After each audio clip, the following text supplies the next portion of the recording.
Eu sou a Isabela. Eu sou a Flávia. E você caiu no Angu de Grilo.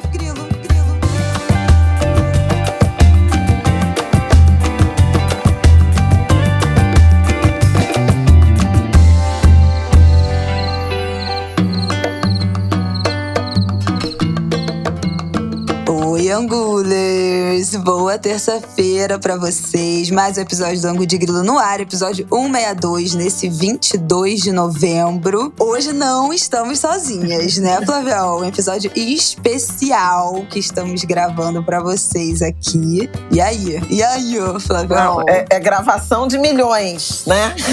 Não, de trilhões. Segura a internet, dá um reforço aí na rede, que é momento quadrado mágico aqui. Inclusive, né, é a nossa formação de 4 mulheres. Eu acho que é a primeira vez que o Angu vem com 4 mulheres, né? Maravilha. Arrasamos. Bom, vamos trazer então nossas convidadas que estão aqui atrás da cortina. Vamos tirá-las de trás da cortina para começar esse papo do Angu de Grilo. Flávia vai apresentar elas pra gente. Depois eu volto falando do que a gente vai tratar aqui nesse papo de hoje. Bom, essa nossa edição especialíssima de Semana da Consciência Negra. E nós convidamos para essa celebração, sempre crítica, né? Celebração crítica, por conta da nossa conjuntura, 2 convidadas assim para lá de especiais. 2 mulheres negras, ativistas, com um protagonismo, com uma legitimidade impressionante no movimento de mulheres, na sociedade civil, que estão celebrando 30 anos de uma das mais importantes organizações do movimento de mulheres do Brasil, a Crioula. Crioula, uma organização cofundada por Jurema Werneck e Lúcia Xavier. São elas as nossas convidadas. Jurema Werneck é médica, tem doutorado em comunicação. Não é isso, Jurema? Comunicação e Cultura. Carioca, nascida, criada no Morro dos Cabritos. E desde 2017 é diretora executiva da Anistia Internacional Brasil. Lúcia Xavier é carioca também, de Rocha Miranda, não é isso, dona Lúcia? Exatamente. É assistente social, tem uma longa trajetória, primeiramente na atenção a adolescentes e jovens. Funda Crioula com Jurema, uma organização inicialmente voltada à questão da saúde da população negra, mas hoje com uma atuação muito mais ampla. Lúcia também é uma mulher de axé, ligada ao terreiro Ilê Axé Omiyojuarô, fundado por Mãe Beata de Iemanjá, nos anos 80. E hoje, a partir da passagem de Mãe Beata, tem como babalorixá o babá Adailton Moreira Costa, filho biológico de Mãe Beata. Lúcia, Jurema, muito bem-vindas. Eu vou deixar a Jurema primeiro cumprimentar nossos angulers e nossas angulers, depois a Lúcia, e aí a gente envereda aí para nossa conversa, vai temperando esse angu. Bem-vinda, Jurema. Oi, Flávia. Oi, Bela. Oi, Lúcia. E oi, angulers. Eu acho que é um privilégio estar aqui nessa celebração crítica de 20 de novembro. Celebração crítica é a minha cara. Então acho que eu estou no lugar certo, na hora certa e super bem acompanhada. Estou muito contente de estar aqui. Lúcia. Oi, Flávia. Oi, Isabela. Oi, Jurema. Oi, angulers. É um prazer enorme. Também concordo, celebração crítica é a nossa cara. É também a nossa cara, não só porque ela é crítica, né? É porque também somos do mundo da celebração. Carnavalescas, macumbeiras, né? Tudo que tem direito. Eu nem mencionei o carnaval, mas é verdade. Temos também em comum o carnaval, alguns desfiles já e pelo menos um campeonato, né? É a patota. Exato. É a afropatota do carnaval, que os angulhas já estão sabendo. A patota da Flávia, a gente já sai armada. Nossa já. chefe de ala. Onde ela for, a gente vai. Bom, É isso, Angulo. Vocês estão entendendo, né, qual vai ser a vibe do nosso papo de hoje. A ideia é que a gente tá comemorando esse 20 de novembro. Elas já vieram, né, com a comemoração crítica, então vocês já entendem qual vai ser o tom dessa conversa aqui de hoje. A gente tá no meio desse governo de transição, né, nessa transição entre esses 4 anos tenebrosos que nós vivemos e os próximos 4 anos que vamos debater aqui hoje também. Qual é a expectativa, o que a gente espera desses anos que virão. Então acho que o nosso papo hoje é meio isso. A gente tá gravando esse episódio no dia 11 de novembro. Tô falando isso para contextualizar o que a gente já tem de informação até agora sobre a equipe de transição, sobre o que a gente vai algumas coisas que a gente vai tratar aqui. A gente tá gravando uns 10 dias antes de vocês ouvirem. Então é bom contextualizar se já tiver algo mais avançado aí nesse momento. Então a ideia é que a gente falar um pouco dos últimos 4 anos, um pouco desse nosso passado recente, do que foi a pandemia e seus impactos, falar do que a gente está vivendo agora, essa transição entre esses 2 governos e o que esperar um pouco do que vem por aí, qual vai ser essa parte crítica e de cobrança.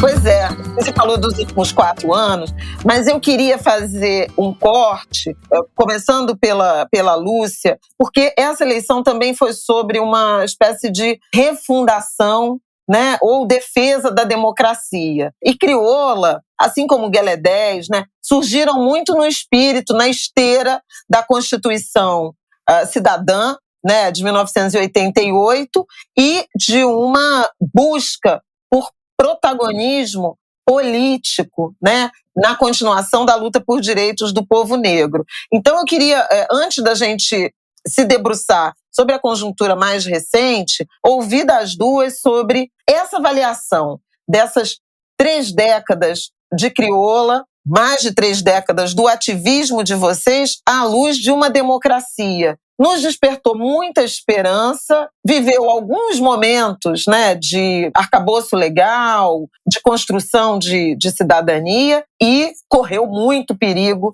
nos anos recentes. Como é que você avalia essas 3 décadas, Lúcia, e depois do Jurema, e aí depois a gente faz esse corte, essa lupa que a Isabela está propondo mais recente? Perfeito. Eu avalio esses últimos anos, ao mesmo tempo com uma celebração crítica, né? Quer dizer, passamos de um processo de ditadura e conseguimos, de certa forma, pôr nos marcos de pacto social alguns temas que nos interessavam: saúde, criminalização do racismo, marcação dos territórios quilombolas, ampliação do espectro dos direitos para criança e adolescente, aspectos relacionados à educação, mas tivemos muito pouca chance de mexer no núcleo duro desse processo, que tinha a ver com as estruturas do Estado e a nossa participação e nossa representação nesse processo, né? A própria Constituição de 88 é reformada, não só esta, como as dos estados e os planos municipais. Ela já é reformada com a nossa presença política, ativista, crítica,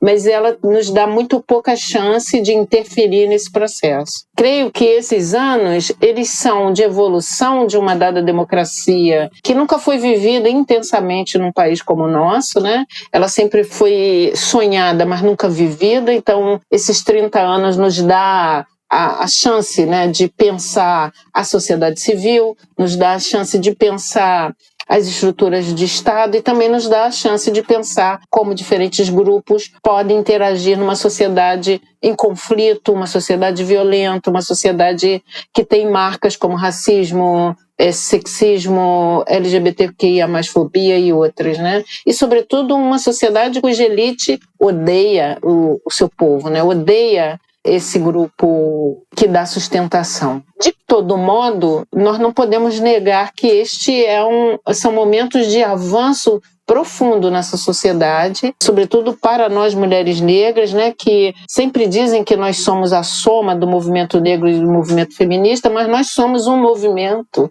que vimos atuando no campo político, nos posicionando como sujeito político, não como herdeiras, mas como um grupo que constrói junto essas bases. É certo também que o fato de termos ajudado a construir esse processo não significou que tivéssemos a condição de aproveitar de tudo que foi construído por nós, né? Então, Imagino que exatamente nos momentos principais das crises atuais, né, desde 2014, seremos nós as primeiras a levarmos com o chicote no lombo, né? São as domésticas, são as mulheres negras que vão perder, que vão enfrentar as ondas e as crises políticas, financeiras, sanitárias e tudo mais que a gente vê por aí, né? Mas garanto que essa foi uma fase desse sujeito político que se apresentou no cenário sem medo de ser feliz, né, de construir um novo arcabouço político, um novo padrão de civilidade para o Brasil, que é o que a gente tem tentado também, vai tentar em 2015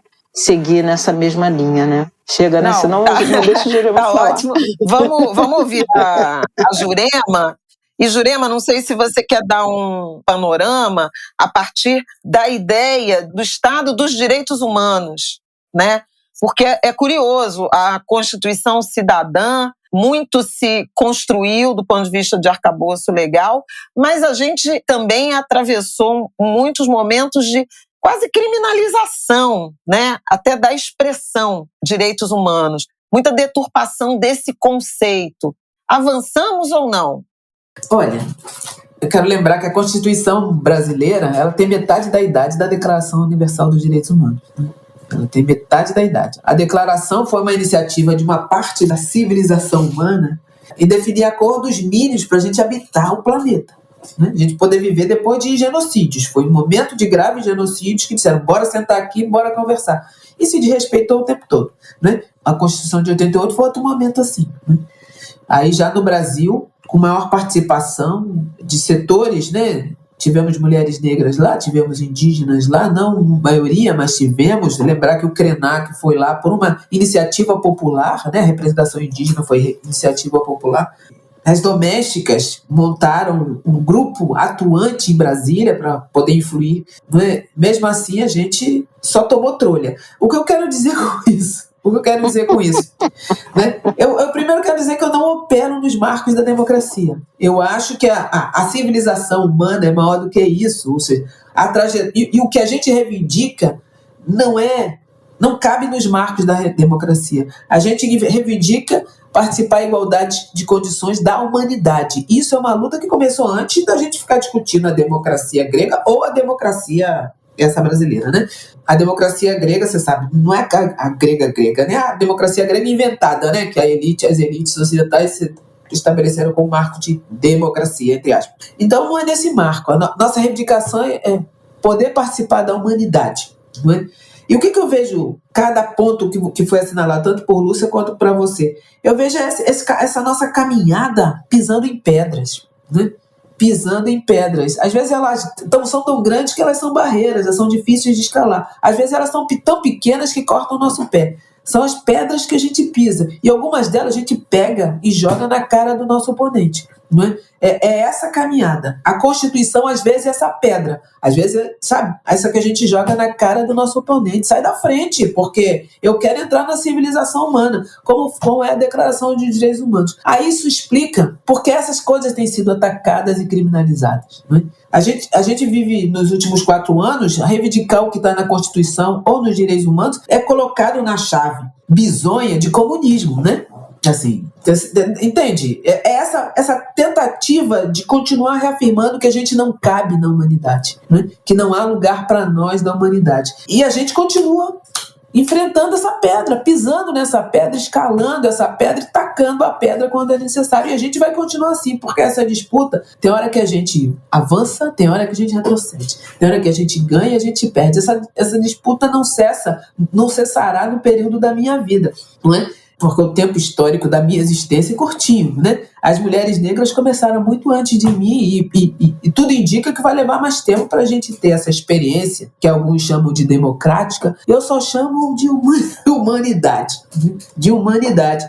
Não é? Vai levar um tempo. As criminalizações, as desconsiderações, os desrespeitos, os ataques, eles vão aparecer em vários momentos, porque o que a gente está reivindicando não é pouco. O que você apontaria como a maior vitória e a maior frustração desse intervalo de tempo aí, dessas 3 décadas? E depois quero ouvir a Lúcia. Bom, eu acho que a maior vitória é, por exemplo, afirmar e colocar na realidade um nada sobre nós sem nós, não é?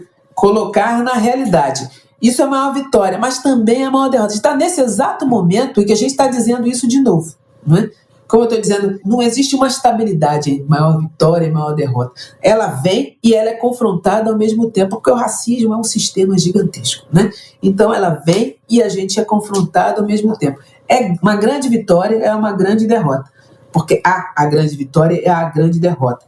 A grande derrota é a gente morre aos borbotões. Eu não estou falando da pandemia. A gente ainda não consegue participar da humanidade, a gente não consegue participar da vida, sabe? Da vida boa, da vida plena, né? Daquela vida Revolução Francesa, égalité, liberté, fraternité. A gente não participa disso, né?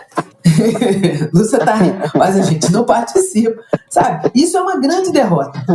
Mas veja, mas ela carrega uma grande vitória, dizendo que a gente não participa, mas veja, o seu neto, sabe? O seu neto tem uma chance que não se compara ao que nós vivemos, não é?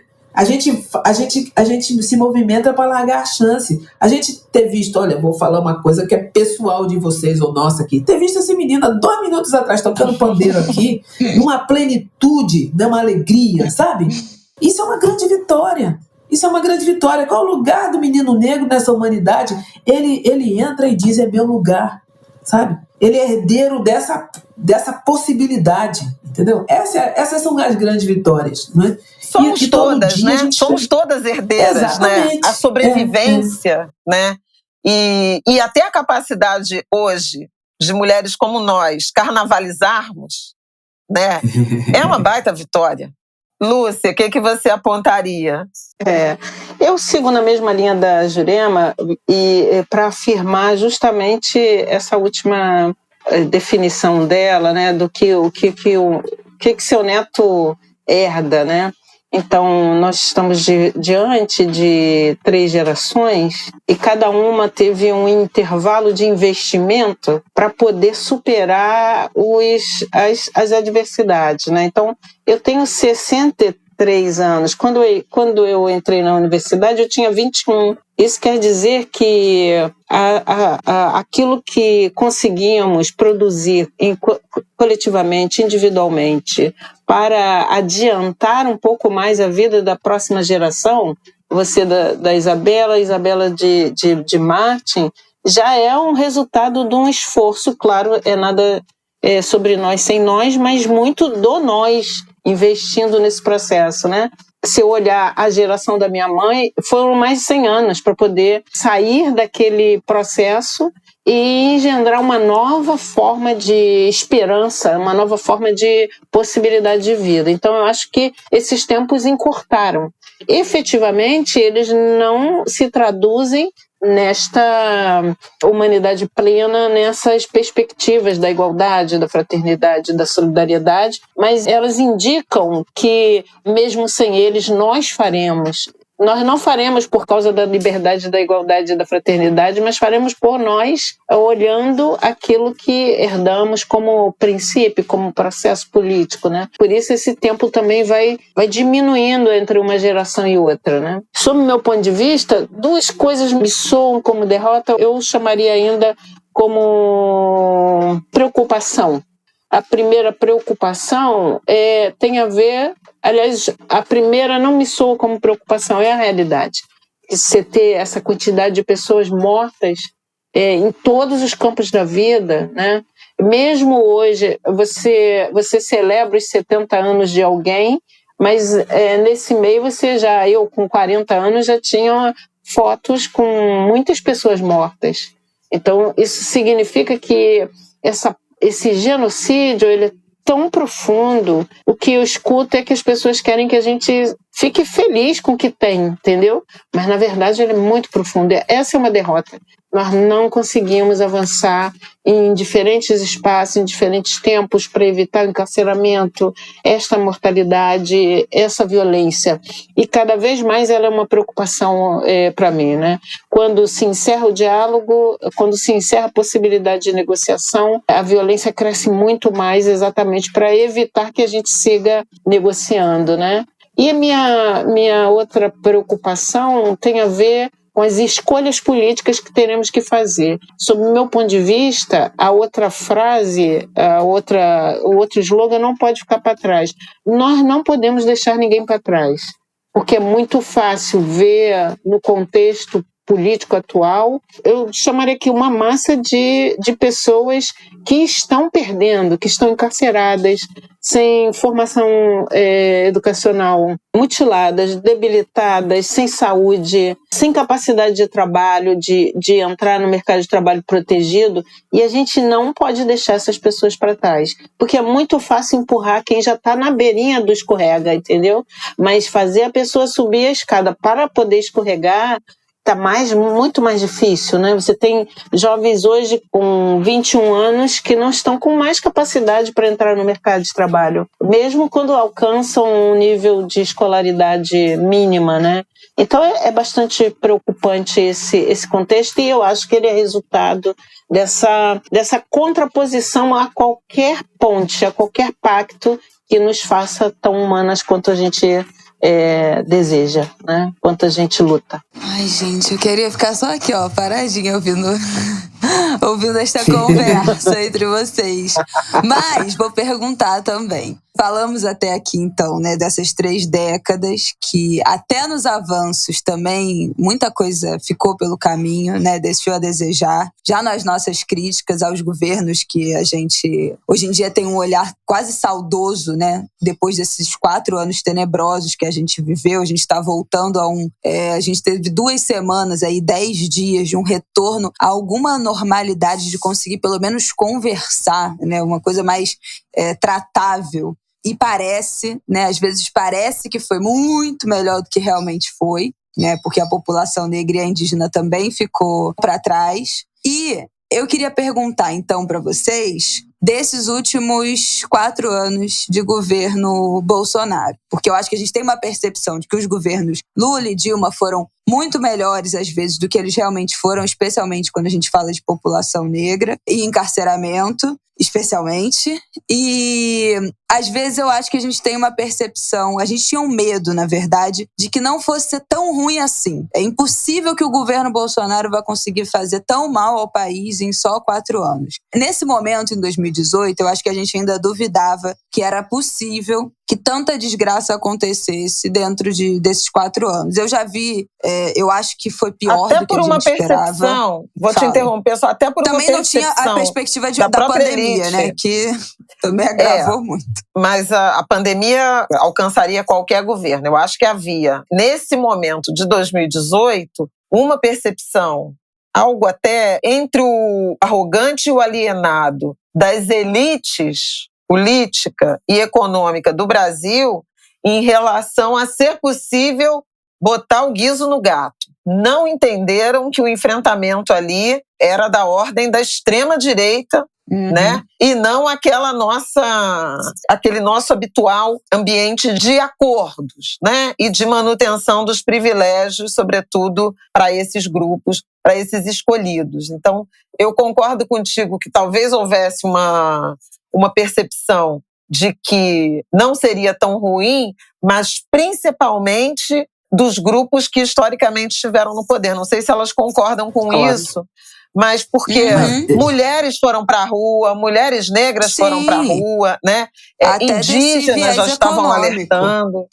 As mulheres, os ativistas, os indígenas, né? Ele não, foi enorme ali nas vésperas da eleição, mas eu acho que até para esses grupos, eu não sei se era um sentimento verdadeiro ou se era algum fio de esperança, ainda que cega, tipo assim, a gente precisa se segurar em alguma coisa para sobreviver esses 4 anos, de pensar, mas para passar isso tem que ter não sei quantos votos. Não, mas é muito difícil, não é tão simples assim. O presidente não faz nada sozinho. Então eu acho que ainda tinha algum fio de expectativa que fosse dar para, alguma ilusão de que fosse dar para segurar. E eu queria ouvir vocês que ficaram nessa linha de frente, né, desses 4 anos, lidando não só com pandemia, mas com todo o resto, se foi realmente assim muito pior do que a gente imaginou. Passados esses 4 anos, que não passaram, né, que a gente ainda vai reverberar isso agora com os senadores, ex-ministros que foram eleitos, a maior bancada do Congresso. Ainda vem muita coisa por aí, mas se vocês já achavam que ia ser tão ruim, se superou a expectativa. Bom, eu acho que havia uma expectativa. É para dizer que no governo do Bolsonaro a gente experimentou, nesse padrão da Constituição para cá, um processo nunca antes vivido, onde a regra é não ter regra, ou seja, não tem acordo, não tem lei, né? Assim, sabe? Faroeste de filme de cowboy, né? Não tem lei, a lei é do mais forte, né?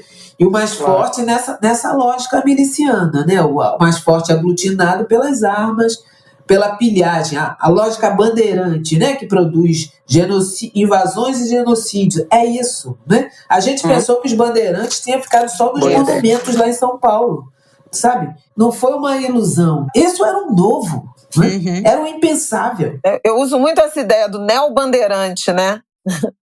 Pois é, não é? É a mesma lógica da pilhagem, né? Pela força das armas, invade, destroça, mata, pilha e lucra. Extrai os recursos naturais, né? A relação com a natureza também, né?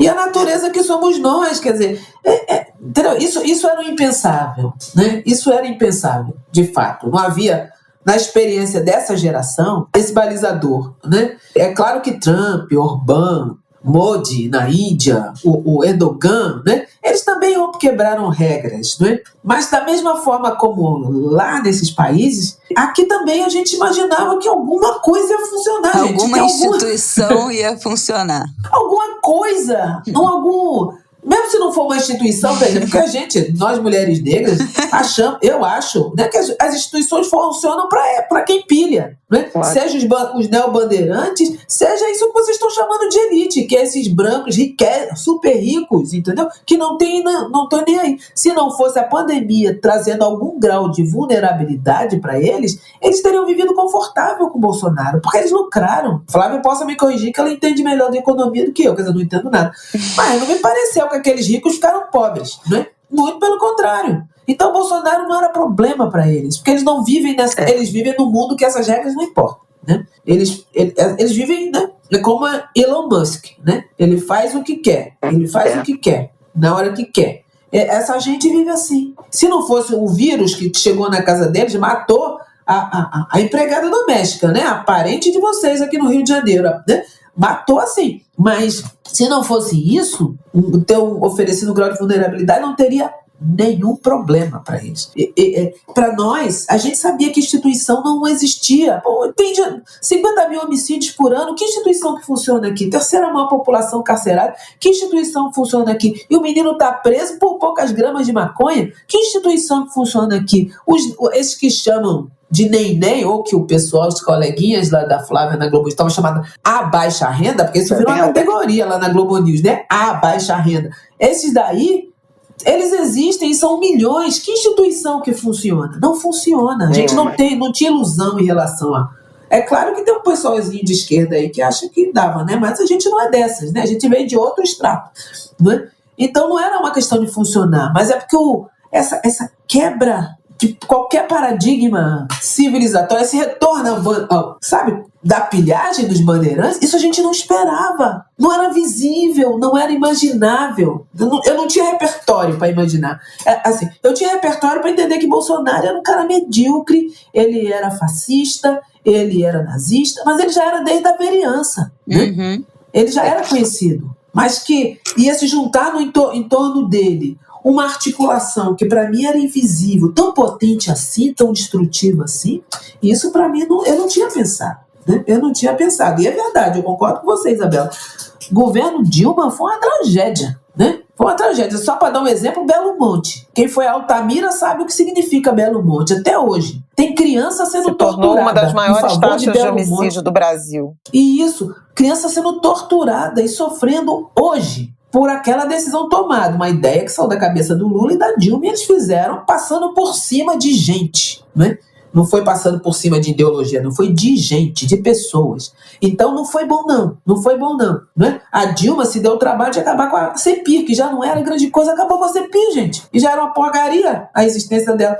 Terminou, entendeu? Sabe, assim, não era bom. Né? O Lula, quando foi eleito em 2002, foi com o mesmo movimento de mulheres, de negros, de índios, e ele tinha feito acordos com a sociedade civil, a sociedade civil negra, de criar mecanismos antirracismo. Quando ele tomou posse no 1º de janeiro, não tinha nenhuma CPI, nem coisíssima nenhuma antirracismo. A gente teve que cair matando em cima dele para,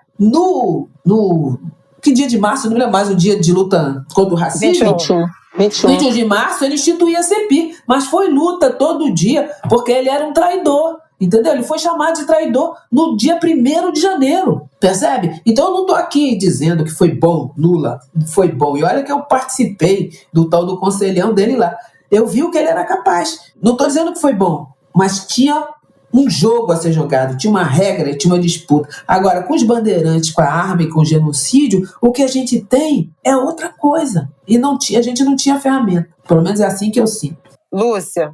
É porque me parece que a presença dessa força conservadora que a gente chama de bolsonarismo hoje, ela não é uma força especial, né? Eu acho que ela também foi fruto de uma oportunidade constituída no processo de recrudescimento das elites brasileiras em relação à pilhagem, sabe? Essa pilhagem aí dos bandeirantes que vocês trazem à tona. Nesse momento, há uma conformação de que o Estado brasileiro não deveria mais investir socialmente nesses grupos, sabe? É mais que ultra neoliberal, mas é neoliberalismo puro. Dane-se você.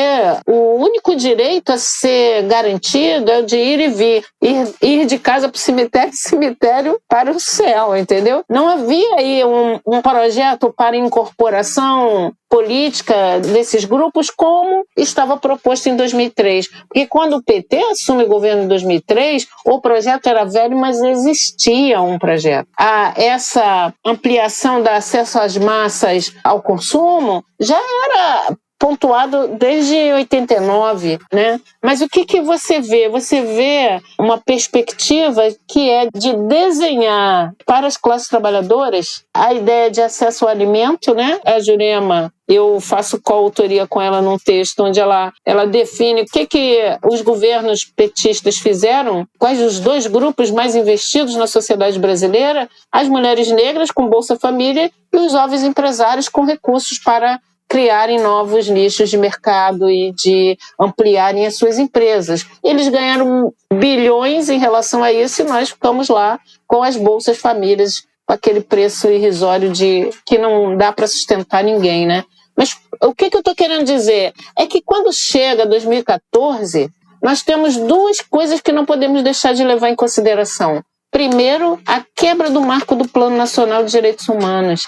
O PNDH3, ele vinha com uma pegada um pouco diferente, com toda a crítica que se faz a esse documento, e tudo que foi pedido para ser retirado desse plano, que começava com o aborto, mas foi seguindo em todos os pontos. A questão ambiental, a questão racial, foi sendo cedida, né? Daí, quando a gente olha para os marcos legais que nasceram ali, antes do projeto do Pacote Moro, o marco legal que controla aí a questão da violência contra o Estado, né? O terrorismo, nasce ali também. Nasce ali e que vai estruturar todo o restante. No escopo das manifestações contra a Copa, né? Exato. É verdade. Desde 2013, em relação à movimentação da sociedade contra os megaprojetos, contra os processos políticos contrários à sociedade, né? Já aí, as únicas que deram as caras foram as mulheres negras. Saíram em março de 2015 e disseram, essa brincadeira aí não é a que a gente quer fazer. Nós somos prejudicadas, nós não temos acesso a direitos, nós não temos as condições e a gente não quer só isso, a gente quer também que mude esse padrão aí de civilidade. Acho que fomos as únicas a vislumbrar uma saída, né? Mas por que eu quero dizer que, então, o governo Bolsonaro é tão mais complexo, né? Primeiro que, na oportunidade, dentre os cachorros que foram soltos no quintal, ele foi o mais agressivo. Ninguém conseguiu botar de novo na gaiola, né? Então, ele ficou lá, livre, leve e solto, fazendo o melhor dos trabalhos, que era nos empurrar para a parede, quer dizer, nós não conseguimos enfrentar mais profundamente o Estado, que tirou recursos, que impediu políticas. Nós fizemos um esforço sobre-humano, mas foi difícil. Nós estávamos blindadas com essa violência, porque essa não é uma violência qualquer, é uma violência entre nós, né, de uma sociedade que exige que determinado grupo se afaste do convívio, da relação. Você bate no cara que vai entregar pizza, sabe? Parece no tempo do apartheid. E ele faz imediatamente o trabalho fundamental, que era mudar os processos estruturais do Estado. Porque no dia 1º de janeiro, ele lança um pacote de mudanças do Estado, que reforça tudo que já vinha acontecendo desde o governo Temer, né?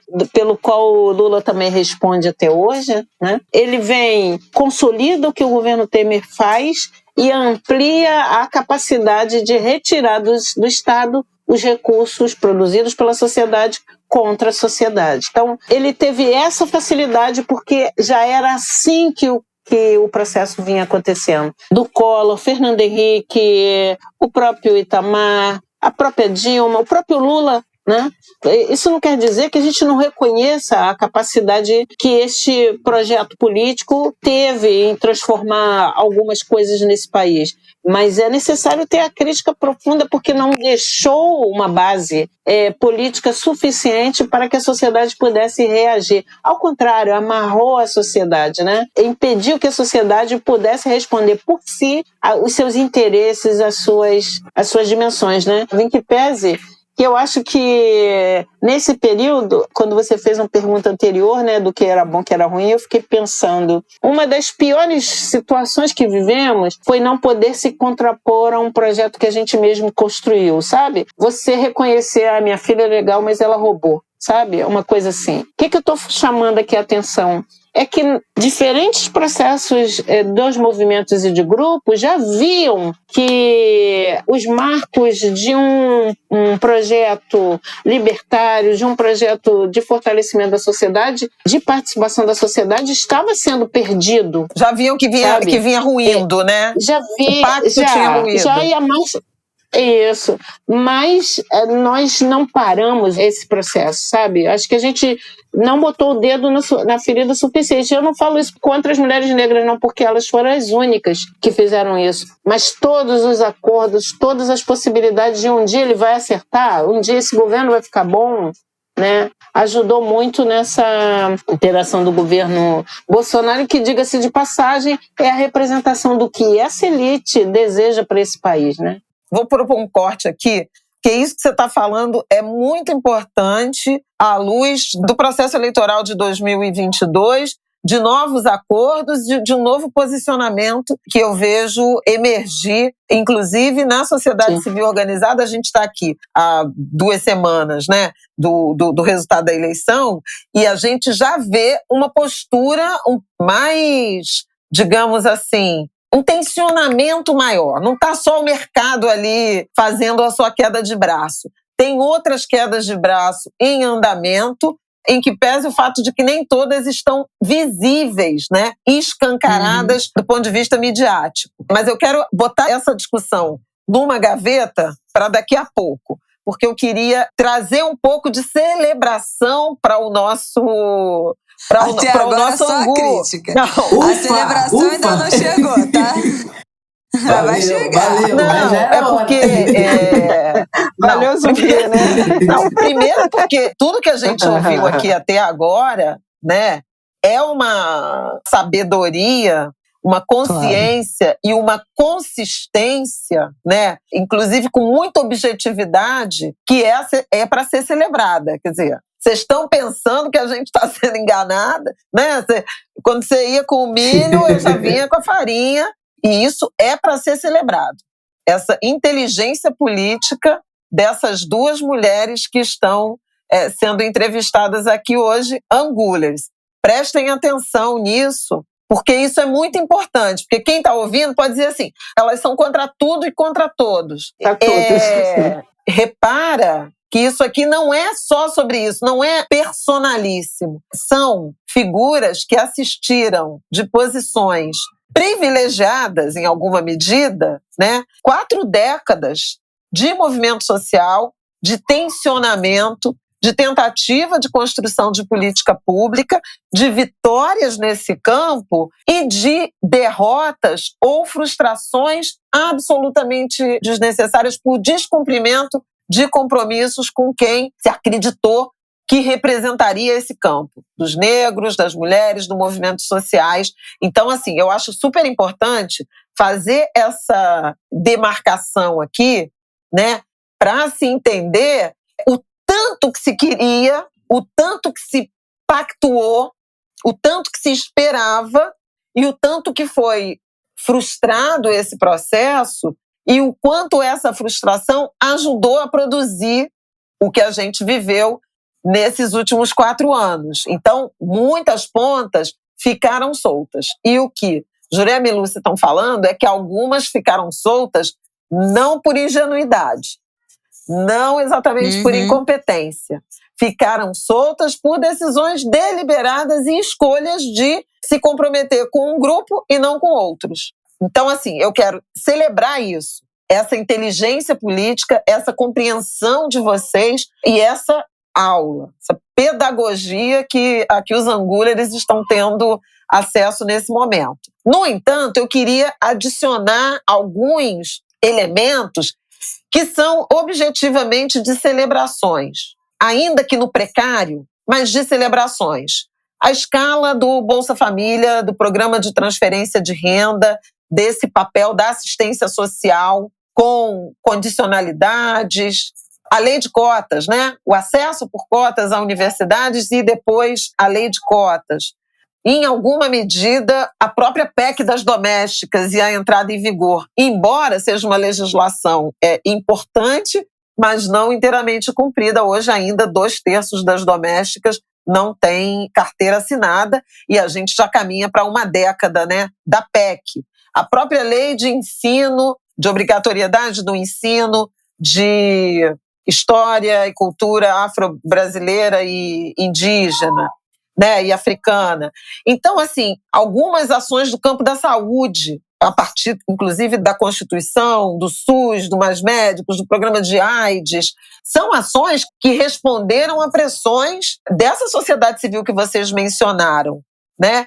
O BPC, a aposentadoria rural, teve um arcabouço de benefícios sociais, e eu acho que vocês concordam, de fato, precários, de base, que não permitem o bem viver, que não permitem a prosperidade, assim, no sentido, né, de uma qualidade de vida, o que a gente quer chamar de, o que o movimento de mulheres negras chama do bem viver, né, essa agenda, mas que sedimentaram um patamar que não existia antes. Eu queria saber se vocês reconhecem esses avanços, né? Eu queria fazer um parêntese antes. Vai, Isabela. Não, eu queria fazer um parêntese geracional. Na verdade, antes, ouvindo vocês, eu acho que a minha geração tem um problema, porque eu tô com 26 anos agora, né? Em 2002 eu tinha 6 anos. E a gente cresceu e tem a memória de ter crescido num país muito diferente do que nos recebeu na vida adulta. Fiz 18 anos em 2014. Então, no momento em que eu entrei na universidade, que foi quando essa politização se abriu, né, completamente, que eu fui apresentada de fato a todos esses movimentos, foi ladeira abaixo. Então eu acho que a minha geração tem uma memória de um país que é muito mais romântico do que ele de fato foi. Que eu acho que é baseado muito nas nossas vivências pessoais, né? Os colegas que eu tive, ou irmãos de amigos que entraram na faculdade pela lei de cotas, as famílias que passaram a receber Bolsa Família, como isso mudou a realidade. É óbvio que a vivência, né, não se faz política pública a partir da própria vivência, isso é uma história pessoal, mas eu acho que a percepção da gente, a lembrança que a nossa geração tem desses 15 anos, né, de governo PT foi muito mais romântica do que de fato foi. Não ter conhecido, não saber esses bastidores, olhar isso só pelo olhar dos pais ou da família, ou do que a gente percebia de como a vida era diferente. E agora, na vida adulta, como tudo foi ruindo, né? Tipo assim, virou até meme, né? Na minha vez de ser adulta, o leite custa R$7. É mais ou menos isso. Então, assim, como tudo foi ruindo, a gente tem uma nostalgia de uma coisa que a gente não viveu. Eu sinto isso. Essa é uma autocrítica que eu tô fazendo aqui. Porque eu tenho essa sensação.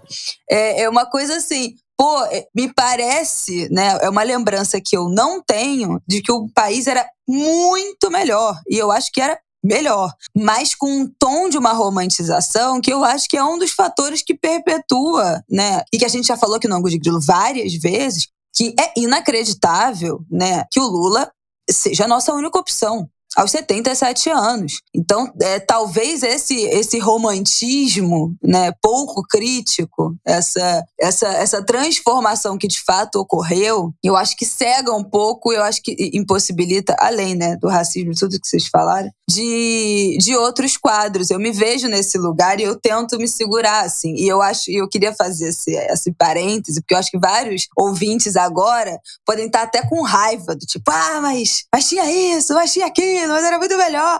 Porque isso toca, é quase pessoal, né? É uma coisa assim, toca numa memória quase pessoal, que não deixa de ser verdade, mas faz parte também, né, desse amadurecimento. Reconhecer que todo mundo erra sempre, todo mundo vai errar. Adoro esse som. E não necessariamente erra enganado, né? É projeto, a gente fala isso o tempo todo aqui. Quais são os projetos que são acolhidos e quais são os projetos que continuam sendo negados. Bom, eu acho que o seu parêntese foi fundamental, né? Para colocar um outro ângulo, uma outra perspectiva aqui. Ainda que eu discorde da sua interpretação. Veja, foi bom mesmo, entendeu? Assim, foi bom mesmo. Não foi ruim, não. A sua entrada na idade adulta encontrou uma coisa muito ruim mesmo. É claro que na idade adulta você não precisa tomar leite. Esse é o lado bom, né? Porque mamífero não tem que tomar leite na idade adulta. Então tem que comprar. Eu tomo. Não, eu sei. Mas essa é só uma piada. Mas você tem que comprar, entendeu? Não tinha não. A JBS não precisava da gente para consumir leite. Mamífero não deve tomar leite depois que cresce. Mas isso é só uma piada. Mas o que eu queria dizer é que no fundo, a gente está falando de comparando coisas que não são comparáveis. Uma coisa é a vivência mesmo de que era melhor. E era, né? Pra gente que é mais velha, né? A gente... Muito melhor. Pra mim pra gente foi uma... A nossa gangorra foi diferente, né? Porque, vê, eu e Lúcia, a gente veio da experiência da fome. Flávia não veio de uma experiência muito melhor do que isso, né? É da fome que a gente veio, é da favela. Lúcia veio do cortiço, eu venho da favela, entendeu? Então a gente viveu a gente teve mais tempo de surfar numa onda que vocês estão surfando. Essa sua geração está surfando, com ou sem Bolsonaro. É a universidade, é o acesso a ferramentas que a gente não tinha, é a longevidade no meio do genocídio. Veja, a minha mãe morreu com 14 anos por várias razões, entre elas a inexistência do SUS. Sabe? Quando eu tinha 14 anos. Sabe? Essa experiência do que se acumulou, que desembocou na sua geração, é uma experiência... Gente, isso é a coisa mais bacana que a luta produziu. É isso mesmo. E essa possibilidade de você ver, mas que droga! R$7 num litro de leite não pode. Isso é avanço, isso não é retrocesso. Percebe? É uma droga o litro de leite custar R$7. Mas dizer que não pode é retrocesso. É um retrocesso, mas é a força da consciência social, da crítica social, desse posicionamento de que não dá certo. Ainda que um ou outro ainda tenha, na sua geração, tem mais gente com dinheiro para comprar R$7 de leite. Entendeu? Na minha geração, nos meus 26 anos, não tinha possibilidade. Eu já era médica aos 26 anos e meu dinheiro ia tudo para a família. Porque tinha um montão de gente que tinha que comer junto. Entendeu? Na discussão de leite não entrava. A gente acumulou, e não só materialmente, a gente acumulou em consciência política. Eu e Lúcia, a gente conversa muito sobre isso. A sua geração é mais brilhante, tem mais ferramentas, oferece mais possibilidades para a continuação dessa luta. Você está dizendo que tem uma geração de agulhas que deve estar com raiva, mas eu acho que essa raiva é parte da nossa celebração. Exato. Porque aquilo não era nosso, a gente conquistou e a gente não quer entregar, tem que ficar com raiva e usar essa raiva, essa ira política, entendeu? De dizer não deixo, não toma de mim que é meu, sabe? É uma geração tão, sabe, pronta para isso, sabe? Flávia está falando de celebração, essa é a minha celebração. O que a gente estava dizendo, a perspectiva que a gente estava falando é que a luta política projetou a gente no outro horizonte, projetou a gente. E essa disputa tinha vários atores na arena. Exato. Em muitos momentos nós fomos derrotadas, é isso que a gente está dizendo, mas a luta não acabou. É por isso que ele está aqui, eu falo nessa intensidade, assim, eu esperneio, sacude o braço, é porque a luta não acabou, sabe? Essa é a celebração. É sobre isso, quando eu falo que estou pronta para ir para a oposição, é disso que a gente está falando. Porque não para. Deixa eu contar antes da gente ouvir a Lúcia sobre esse mesmo ponto.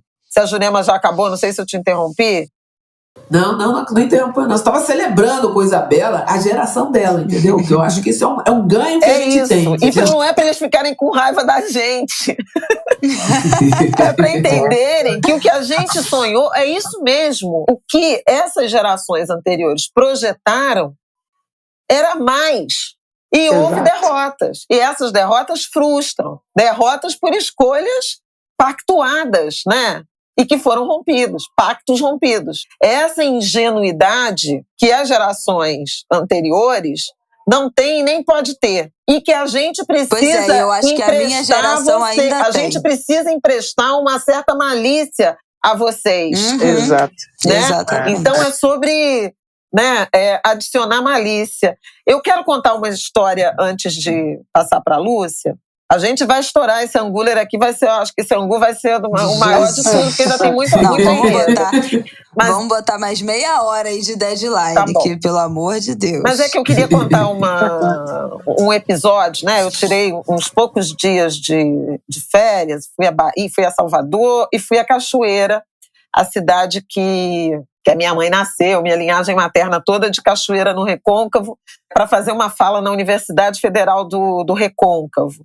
Toda vez que eu vou lá, tem alguma coincidência, que não é coincidência, se apresenta, né?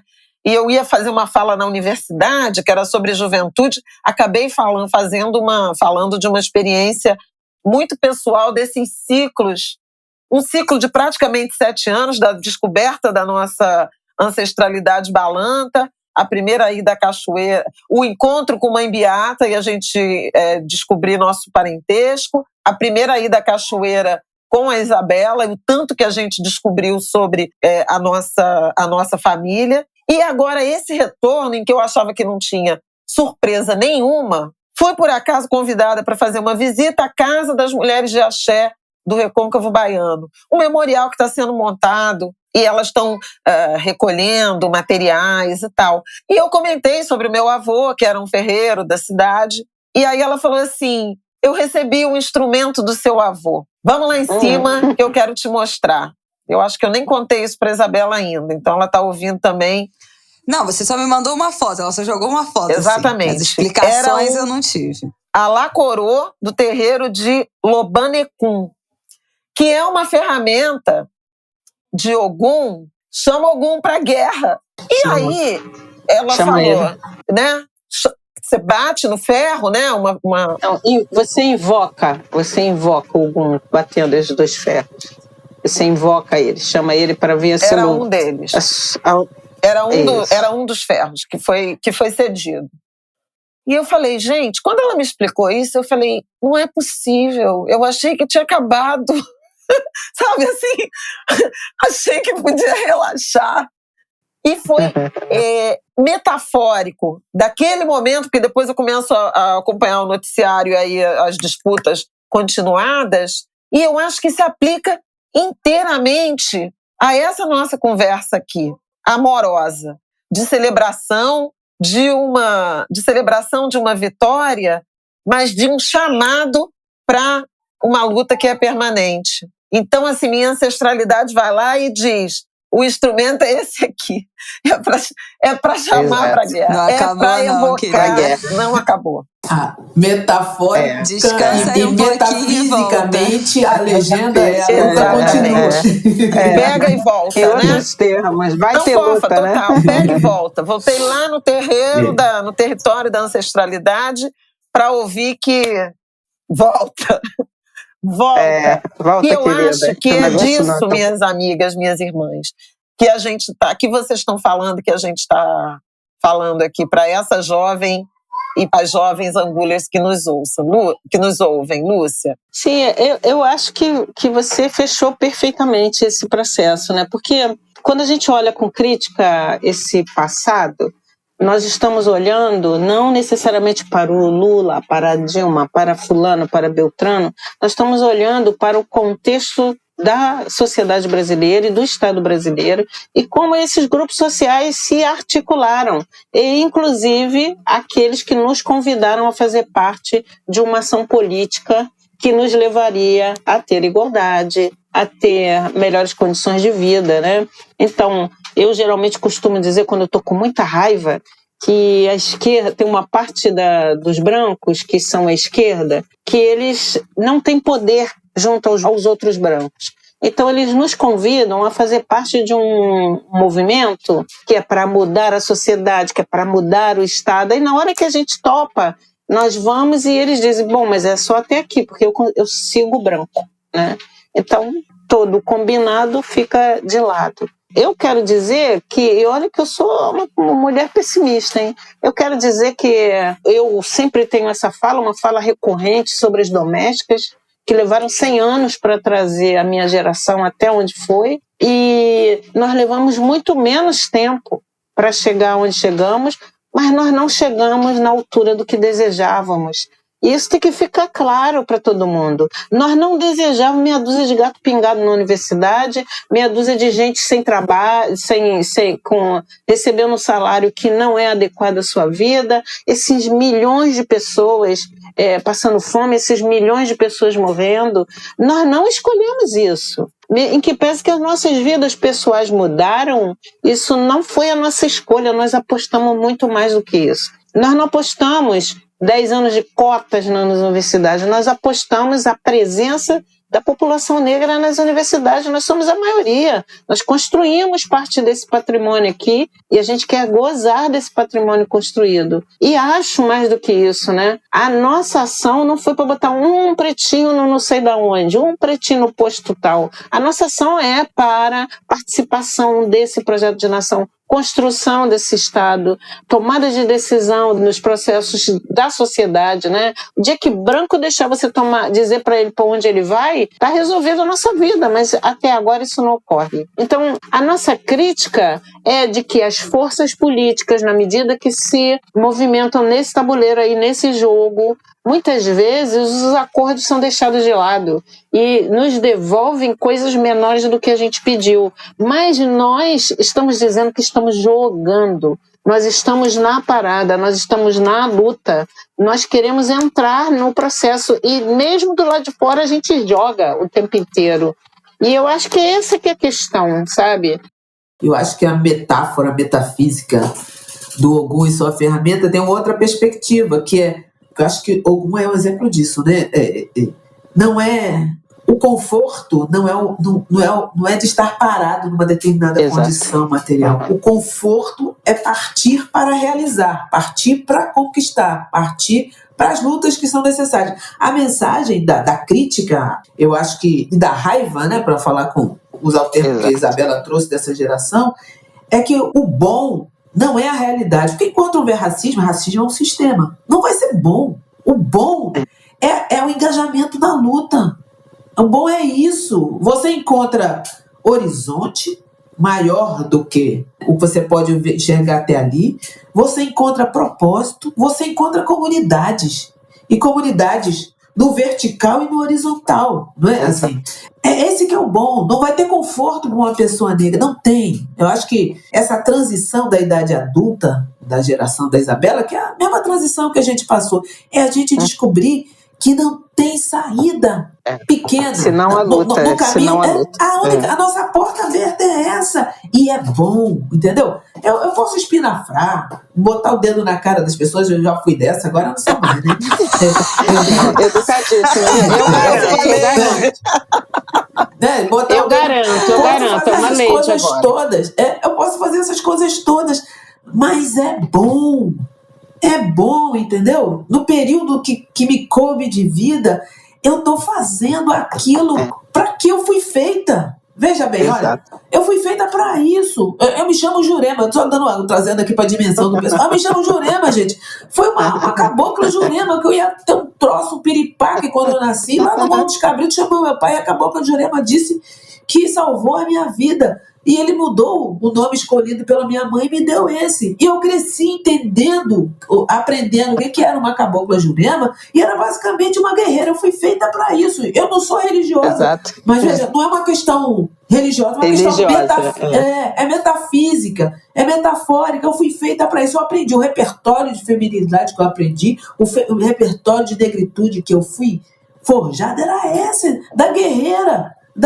Eu falei aqui, antes de a gente abrir o microfone, que minha mãe me vestia de azul.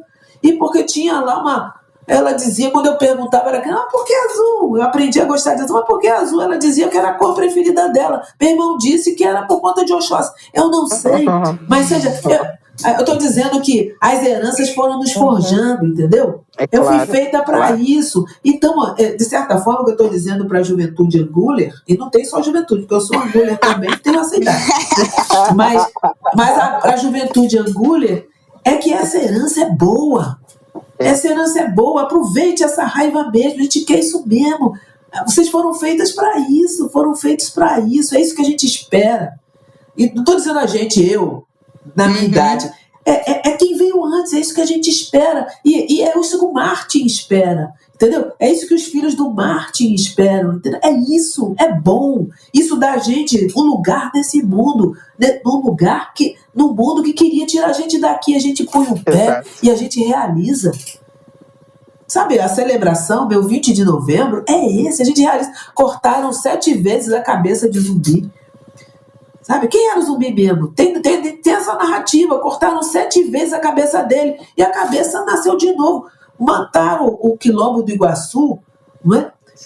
O Quilombo do Iguaçu, muitas vezes, ele era chamado de Hidra de Lerna, que é aquele elemento mítico, né? Que corta ele a cabeça e nasce de novo. Gente, cortaram nossa cabeça muitas vezes e a gente continua com a cabeça aqui, ó.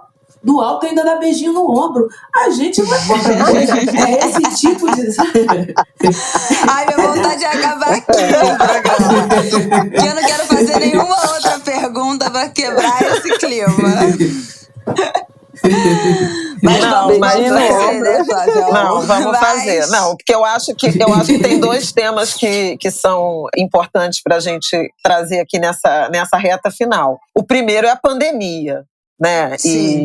E não dá para a gente ter Lúcia e Jurema aqui, 2 mulheres que cada qual do seu quadrado, né? Quadrados até que se encontram, mas que tiveram uma atuação muito importante, né? Absolutamente fundamental, né? A Lúcia na união, na articulação com mulheres negras, com o movimento de mulheres negras, com o movimento social, na direção de resolver, acudir a vulnerabilidade aguda que se apresentou, da fome, do benefício social que surgiu com inscrições por aplicativo, das necessidades da saúde, né? Ou no caso da doença e da morte, esse enfrentamento muito na linha direta. Também a Jurema, porque a própria Anistia se envolveu no Tem Gente com Fome, assim como na campanha, né? Tem Gente com Fome, assim como Crioula. Mas Jurema, com sua participação muito relevante, absolutamente importante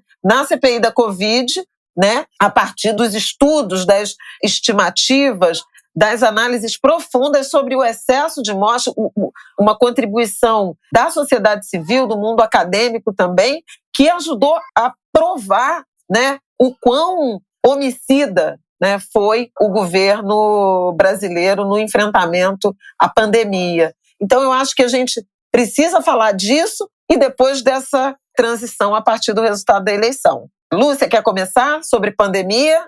Quero sim. Quer falar, Jurema? Não, pode começar. Então, de fato, a pandemia trouxe um novo cenário político. Talvez Crioula tenha só alargado mais o horizonte da ação que já fazia, porque nós não deixamos de fazer quase nada do que a gente já fazia, do que já estava proposto para nós em 2020, as formações, os encontros, as atividades.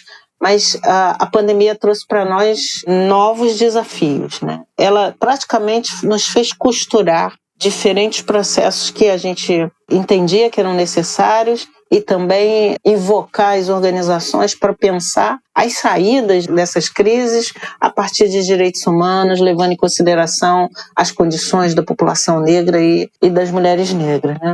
Então, eu diria assim, ela gera aprendizado para nós, mas ela gerou basicamente um processo de alerta contínuo entre o que era necessário ser feito e o que pedia esse momento de crise, né? Então, nós buscamos dar o suporte a essas lideranças, né? Nós trabalhamos mais ou menos com 100 pessoas, 46 lideranças no estado inteiro. Depois nós trabalhamos ainda, dessas 46 lideranças, elas se juntaram a jovens, então foram 100 pessoas que trabalharam conosco. A partir da conversa com elas, nós formamos elas em relação ao que significava a Covid, o que elas precisavam estar atentas, construindo em torno das narrativas, dos cuidados que elas precisavam ter lá. Mas a primeira coisa que nós dissemos para elas é que sem direito não ia dar lugar nenhum. Elas iam ter centenas, inúmeras cestas, mas aquelas pessoas continuariam num grau de vulnerabilidade muito maior. Então, trazê-las para incorporar tecnologia, olhar, entrar no Google Drive, registrar as pessoas, baixar os seus aplicativos, trabalhar com a inscrição das mulheres no auxílio emergencial e remover as barreiras que essas mulheres tinham, né? Tinham mulheres que há mais de 10 anos não alcançavam as urnas, não votavam, tinham seus CPFs cancelados por multa no TRE. Então, mas isso não era uma pessoa, eram 100 pessoas, 2.000 pessoas, né? Nós alcançamos 11 mil famílias durante esse período de quase 4 meses. Mesmo assim, depois mais 1.000 famílias até o ano de 2022, até março. E agora vamos voltar de novo com menor impacto, mas ainda fazendo esse trabalho junto a algumas comunidades. Também permitir que essas lideranças tivessem um mínimo qualquer de segurança para a ação política delas, né? Porque muitas eram impedidas pela polícia, impedidas pelo político, impedidas pelos bandidos da região. Tudo isso gerou, e sem sair de casa ainda por cima, né? Gerou um processo muito forte. Mas talvez o contraponto desse processo foi articular para que aprendêssemos uma forma nova de fazer direitos humanos, porque não é possível defender a terra para o sujeito e não entender que ele precisa de saúde, compreender o que significa o Sistema Único de Saúde, a sua capacidade institucional de gerar direitos e, ao mesmo tempo, garantir que teríamos que ter vacina para todo mundo, ninguém podia ficar fora disso, né? Aprender sobre isso, quebra patente, não quebra patente. A minha tarefa de ir na pandemia, além de levar informações, né, era, na verdade, representar e afirmar que a sociedade organizada estava viva e era quem estava dando resposta, né? Eu fui a única representante de movimento social, a única pessoa negra, única representante de movimento social e a única pessoa negra a ser ouvida lá, né? Mas é porque essas coisas estavam existindo, né? Essa força estava existindo, então, e essa articulação. Lúcia estava descrevendo a quantidade de coisa que estava sendo feita, né? Na Anistia a gente fez uma outra coisa, além de participar da campanha Tem Gente com Fome, além de lançar a campanha do IAR, né, para levar insumo de oxigênio para a Amazônia. A gente fez, ainda no início da pandemia, em maio, né, lançou uma campanha que era a agenda, que reunia os grupos que a gente via onde a droga da pandemia ia acabar, né, onde ia produzir estrago. Então reuniu representações negras, de mulheres, de população LGBT, particularmente de trans e travestis, indígenas, favelados, né? Favelados e faveladas, e também de profissionais de saúde, né? Reuniu todo mundo para fazer uma agenda mínima, para apresentar, que se fosse possível apresentar, e nós enviamos para as autoridades das 27 unidades da federação, né? Apontando o que precisava prestar atenção, porque senão o preço seria alto a pagar. E quando Lúcia lembra, né, que o autoritarismo estava no federal, no estadual e municipal, o fato deles terem ignorado essa agenda, né, e de não ter implementado absolutamente nenhum daqueles itens, e era só, lembra que travesti existe e que não está trabalhando e que não tem amparo da família e que vai morrer exposta, eles não lembraram, né? Eles que fizeram questão, não que eles não lembraram, eles fizeram questão de esquecer, mas as travestis escreveram a agenda e disseram o que precisava ter, o que precisava ser feito, né? Se as autoridades não responderam, veja, as travestis, muita gente morreu, mas elas também sobreviveram, né? Elas continuaram na luta política através ao longo da pandemia, e elas foram um dos grupos mais expressivos a conquistar espaços no parlamento ao longo da pandemia, né? Foram 2 eleições da pandemia, e as travestis foi quem foi, a gente pode dizer, quem andou mais longe, né? Foi esse grupo. Não estou dizendo que é pela ação da Anistia, estou dizendo o contrário, estou dizendo que é um grupo que estava organizado e fez, né? E que eu fui a única pessoa a poder representar essa voz, não sendo uma travesti, não sendo uma pessoa do Nordeste, não sendo uma profissional de saúde da linha de frente. Eu fui a única pessoa que estive lá e essa era a minha responsabilidade, né? Foram 5 horas e meia de depoimento, com 5 minutos de intervalo apenas, para ir no banheiro, né? Foi uma tortura, né? Mas era o que tínhamos, né? Eu e o Pedro Alão naquele dia, para cumprir essa nossa, não digo que é um mandato, porque não houve nem eleição, mas essa responsabilidade, né? De dizer que a sociedade civil estava viva, ainda que estivesse morrendo, né? Por isso que eu celebro a raiva citada por Isabela. Ela é crucial, ela vai fazer a diferença, sabe? A gente tem que ser generosa. Eu sou péssima de citação, mas eu sei que Audre Lorde tem um texto sobre a raiva, entendeu? Que quem estiver lendo, for ler, vai saber melhor do que eu, porque eu não sei citar, eu tenho déficit de atenção, eu não tenho memória, eu não sei nada, mas eu sei que ela diz isso, que a gente precisa valorizar a nossa raiva, ela precisa ter um lugar, é ela que fez a diferença, ela é a raiz da insurgência, entendeu? Ela é o fogo da insurgência, então tem que ter raiva. A gente perdeu 700 mil pessoas, entendeu? Tem que ter raiva mesmo, e vai perder porque o leite está a R$7, sabe? Tem que ter raiva. Tem que ter raiva, gente. Foi na frente.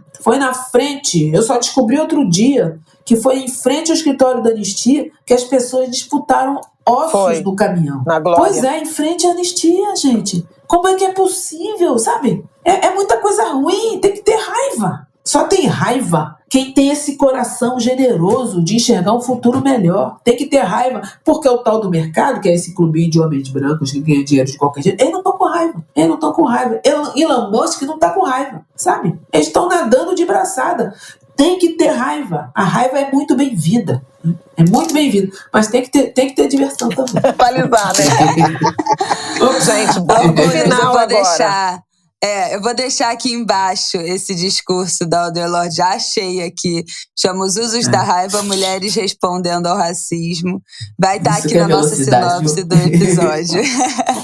Legal. Vamos deixar também o relatório que Jurema apresentou lá na CPI, é um trabalho muito consistente, que vale a pena ser revisitado, assim como o grande diagnóstico de indicadores que Crioula produziu também nesse período. Todos os links estarão aqui embaixo no descritivo do nosso episódio. Bom, vamos para o nosso último bloco. A gente está aqui gravando, né, de novo, lembrando, sexta, 11 de novembro, a gente já tem alguns nomes, mas também sobre a equipe de transição, alguns indicativos de quais serão os ministérios, eventuais ministros, muitas suposições.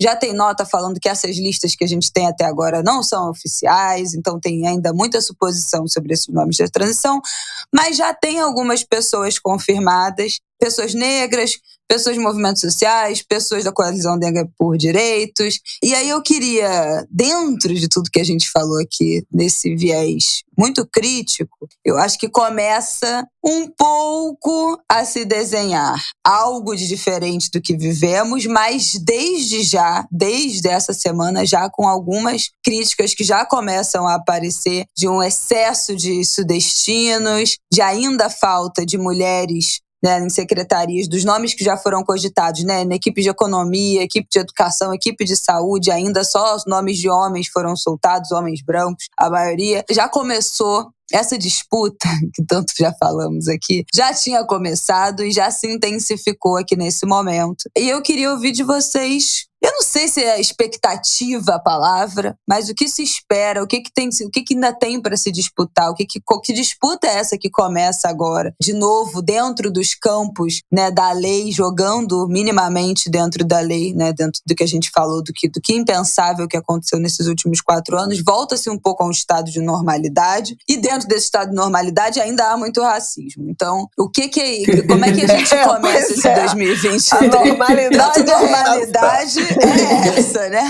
A normalidade também é o racismo, apesar de democracia e tal, mas a gente já tratamos, né, no início desse angu. Mas o que a gente espera e quais são as disputas que a gente vai ter que travar aí? Isso. Já deixa aí a sugestão para quem está nos ouvindo, propositiva de qual vai ser nosso campo, pelo que a gente tem que brigar nessa virada e nesses próximos 4 anos. E eu queria só acrescentar, a partir, né, da convicção de que foi esse campo das minorias que garantiu a vitória dessa eleição, né? Então, assim... Não é favor, é preciso, né? Exato, pelo contrário. Está na natureza dos pactos já mencionados aqui e que não podem ser frustrados na primeira curva. E os primeiros movimentos, em que pese aí alguns nomes que apareceram de pessoas negras, são de uma coadjuvância, se é que essa palavra existe. Então, e a eleição foi sobre assumir um protagonismo, reconstruir e apresentar um outro projeto, e não mais do mesmo. A Isabela falou do nome das pessoas, né, de algumas figuras escolhidas, mas acho que a própria estrutura de desenho, né, da formação dos grupos, eu não sei se a Lúcia falaria mais das pessoas e a Jurema do desenho, ou se as duas querem misturar, mas é que o próprio rol, né, dos grupos de trabalho, ele é caretíssimo. Aliás, eu saí das férias para fazer um tweet dizendo isso. Nada mais século XX, né, do que esse organograma, essa lista. E eu acho que vale a pena... Desculpa, Lúcia, eu já comecei... Não, vá. Porque eu acho que esse século XX... Mas para qual século XX que a gente está voltando, né? Não é das lutas dos direitos civis, não é da marcha zumbi de 1995. A gente não está voltando para o século XX da insurgência negra, né?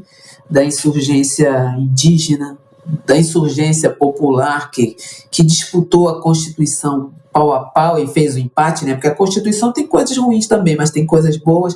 Não é esse século XX. É o século XX que protege o privilégio branco, né? É esse século XX. Como disse Isabela, o normal tem muito racismo, né?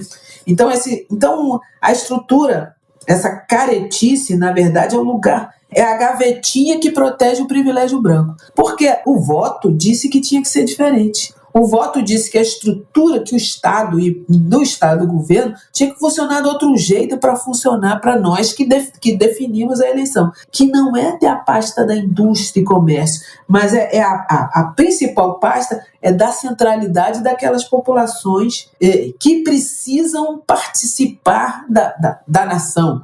E olha que eu não vou, nação entre aspas, porque esse negócio de nação, o conceito de nação tem mil arestas, né? Mas participar da nação de forma protagônica integral. Não é? Então, fazer indústria e comércio, fazer segurança pública, fazer não sei o quê, eles botaram ali e a gente vai dizer, não teve nenhum ministro negro de indústria e comércio. Não teve, porque na saúde botaram só ex-ministro, né? Mas não teve, né? Botou o critério só ex-ministro. Que lindo! Mas por que nunca teve, né? Só teve menino branco. Aí, então eu faço a regra do dono da bola, entendeu? Eu que faço a regra do jogo, não é o jogo que a gente jogou junto, não. É a hora que o dono da bola diz, a bola é minha, e levo pra casa, eles chamam meus amigos pra brincar comigo. É isso que eles estão fazendo. Essa estrutura é careta nesse sentido. É uma estrutura é a gavetinha do privilégio branco. Quando o voto, o posicionamento, a eleição e a disputa que a gente travou com essa, para usar o termo não ofensivo, entre aspas, que o Lúcia Xavier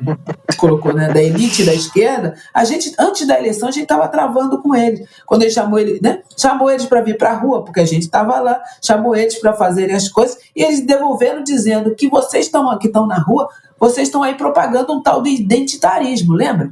A gente disputou com eles, né? A gente definiu na eleição que isso que eles chamam de identitarismo era o nosso protagonismo e a nossa necessidade de reverter o jogo para enfrentar o racismo cis heteropatriarcal, a gente deu um pulo assim, a gente largou metaforicamente a mão do que a gente conquistou para botar o braço pro alto para celebrar, eles agarraram e saíram correndo. A gente botou a bola pro alto para celebrar, eles pegaram a bola e saíram correndo.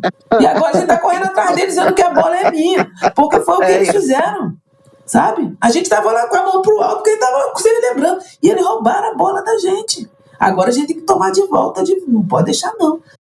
Pelo que eu vivi dos passados, né, dessa relação dos grupos de transição, eles são um sintoma, né, de como se pretende estruturar o processo político, as dinâmicas do Estado e quem você estaria indicando ou possibilitando participar como majoritário nesses espaços. Então, tem ali uma série de composição que, sob meu ponto de vista, são balões de ensaio, para ver se vai dar certo, como se comporta para levar a dada pasta. Mas, de fato, concordo com vocês, é uma estrutura velha, não tem nada de novo. Se ela fosse velha para contemplar o arco das alianças, não, eu diria, tá ruim, mas o cara tá tentando... Mas tem jogo, né? Se organizar, né? Mas do jeito que ela tá apresentada, fica visível que a bola foi roubada e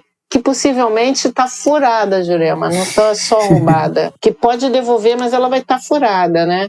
Porque é exatamente esse momento de desequilíbrio, você inclui negros, inclui pessoas LGBT, ao mesmo tempo você põe a velha guarda do Partido dos Trabalhadores, a velha guarda. Aí você bota os caras que todo mundo tem crítica em relação ao processo, deixar o Alckmin dirigir, sem ninguém do partido dele já é meio, né? Sem ninguém do partido que eu estou dizendo sem as outras caras do partido, né? Porque o PSB tem muita gente do PT, né? Do antigo partido, que foi quadro do Partido dos Trabalhadores. Então, sob meu ponto de vista, isso pode ser um bom ensaio. Eu não sei, eu sinto que tem ali um ensaio que pode dar tudo certinho, mas minha preocupação, sim, para ser sincera, minha preocupação é assim, olha, deixa a Flávia que sabe fazer o bolo, mas na hora de confeitar vamos chamar a Isabela. Então, eu acho que eles estão achando que se eu deixar bem constituído, e olha que transição não quer dizer, de fato, não quer dizer diretrizes para o governo. Não quer dizer isso. A transição deveria ser aquele momento que você analisa a herança, olha os projetos, vê o que é possível, inclusive olhando orçamento, olhando dívida, olhando compromissos que o Estado assumiu, para saber como isso se encaixa ou não no seu novo projeto, né? Porque 2023 é projeto Bolsonaro, não é outro. Como faz ajustes para a dívida, o que pode se recuperar desde agora, o que vai botar no PPA de 2024. E também a empatia de quem pode levar a pasta, né? Mas a sensação que eu tenho é que tá assim, ó, deixei tudo arrumadinho, empregada doméstica, né? Arrumou, passou, lavou, guardou, aí vem o outro, escolhe o que vai fazer, sabe? Minha sensação é que vai dizer assim, não, nós deixamos tudo arrumadinho, mas o ministro será o fulano, sabe? Então ainda tem essa possibilidade de ocorrer mudanças inesperadas na posse, né? Sabe? Na posse. Mudanças inesperadas, porque assim que a comissão de transição, se ela fizer todo o trabalho que ela precisa fazer, acabar, começa assim a disputa dos que têm poder, né? Começa o desenho do Congresso para decidir quais seriam os melhores posicionamentos, né?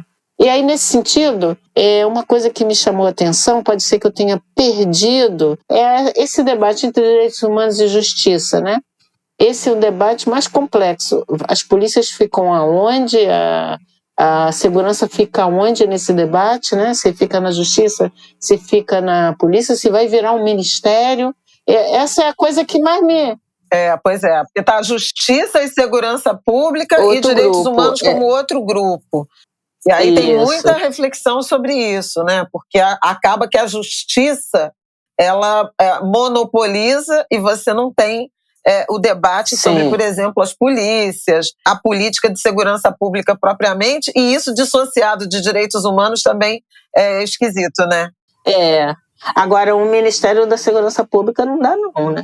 Esse aí é condenável, sabe? Ou entra na justiça ou entra nos direitos humanos, porque se houver um Ministério da Segurança Pública, aí, gente, sinceramente, vamos ter que começar a fazer vaquinha para comprar sepultura, sério. Dar força política a um setor dos mais violentos, né, do Estado. E com uma autonomia que não é de praxe para quem tem monopólio da violência, sabe? Eu acho que criaria um monte... Bom, é uma reflexão longa, mas é outro ângulo.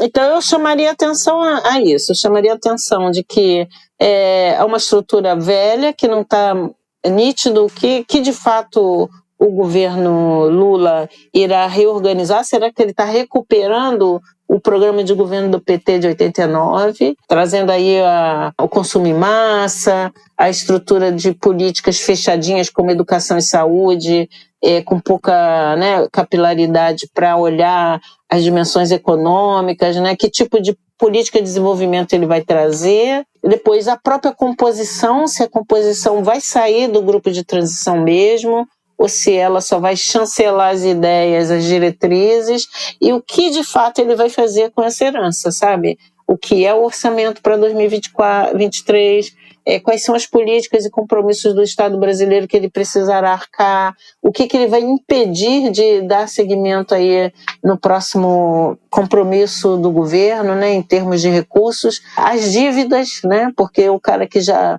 promete R$600 até dezembro, depois de janeiro já não pode mais pagar, está deixando dívida, né? Então, como será todo esse processo? Para você olha que cadê? Márcio chegou para o nosso Tudo bem, Adam? encerramento.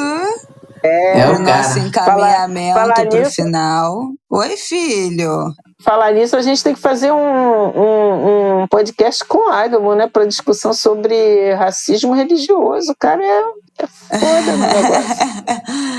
Bom, carnaval. O angu de carnaval vem aí, hein? Bom. Tudo bem, Marte? Bota pra ouvir, tudo filha. Bem? Mamãe, Fala, tudo bem? No que assunto? Oi. Fala.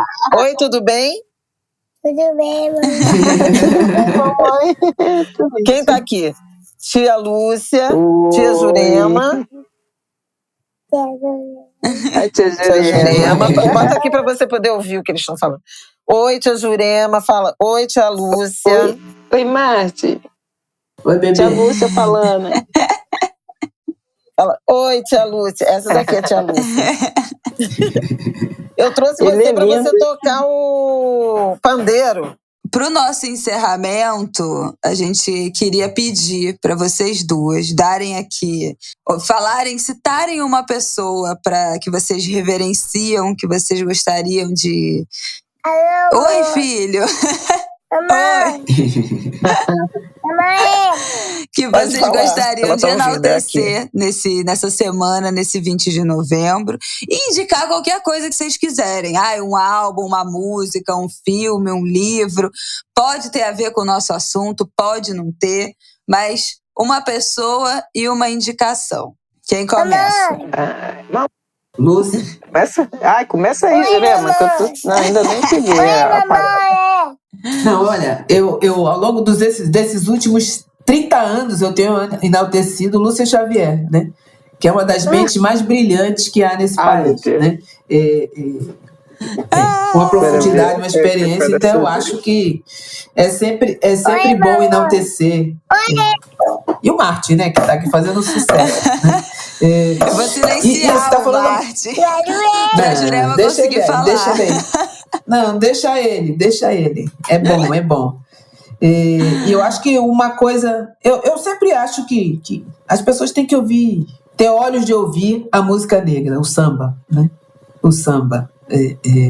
Cada dia eu fico vendo uma coisa diferente no samba. E eu queria voltar aqui para o samba da Portela do outro ano, né? Nossa aldeia é sem partido ou facção.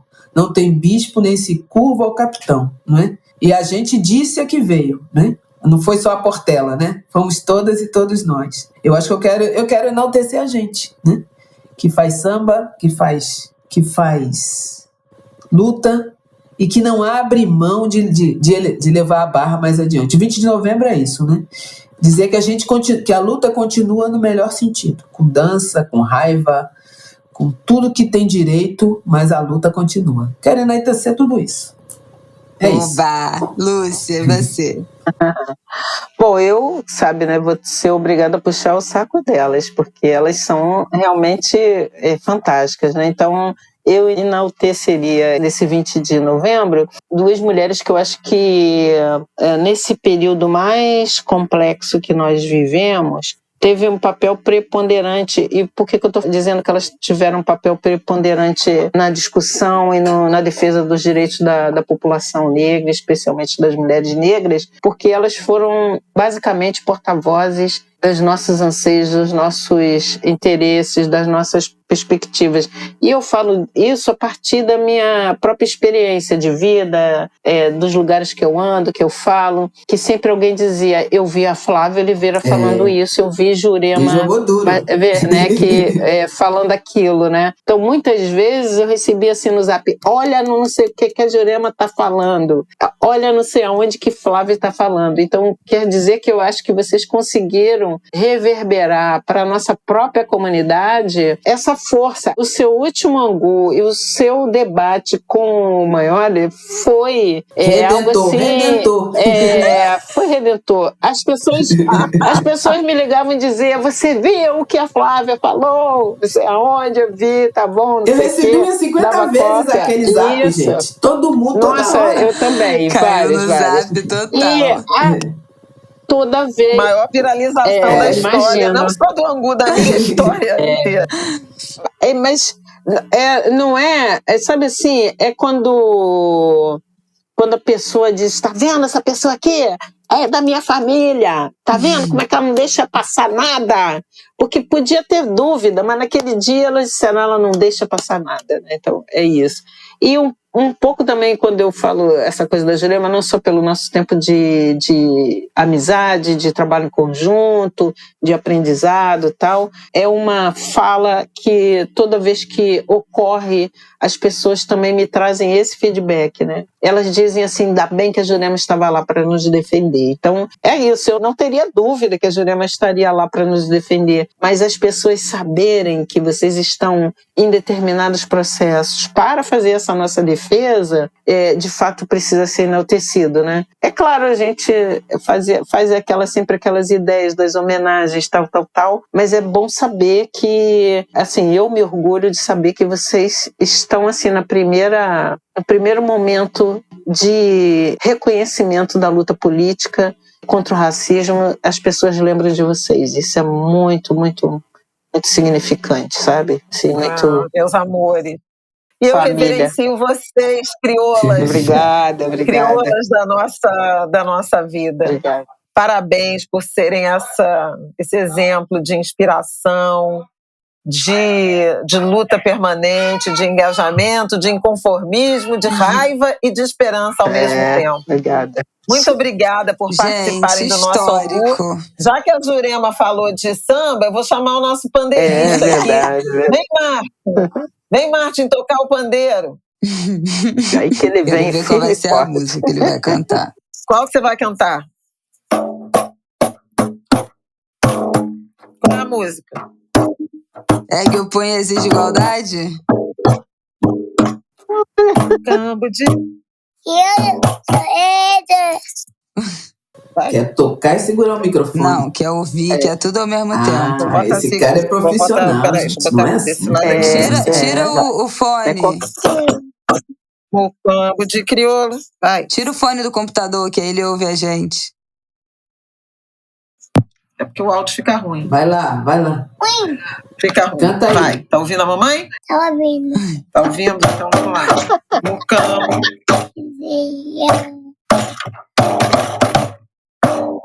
É isso aí. Como é que é, filho? Que eu ponho exige igualdade. Esse é o cara. Tu que chama Marte. Dinastia.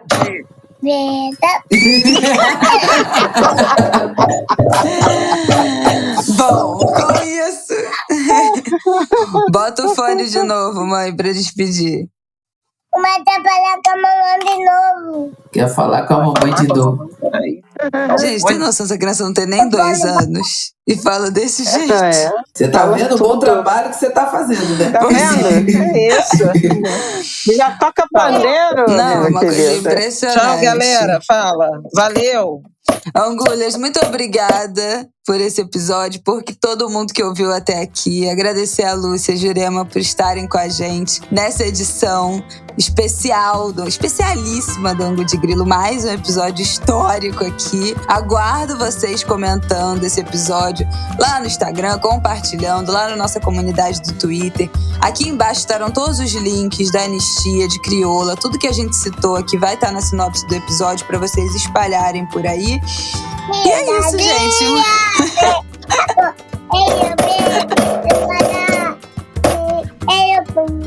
Eu ponho, exige igualdade. Com essa pessoa terminando Feliz o Semana da episódio. Consciência Negra pros nossos amigos. Com esse ergue o punho, eu Perfeito. encerro aqui esse Ângulo de Grilo. Queridas, muito obrigada. Obrigada, queridos. Obrigada. O punho exige igualdade. Tchau.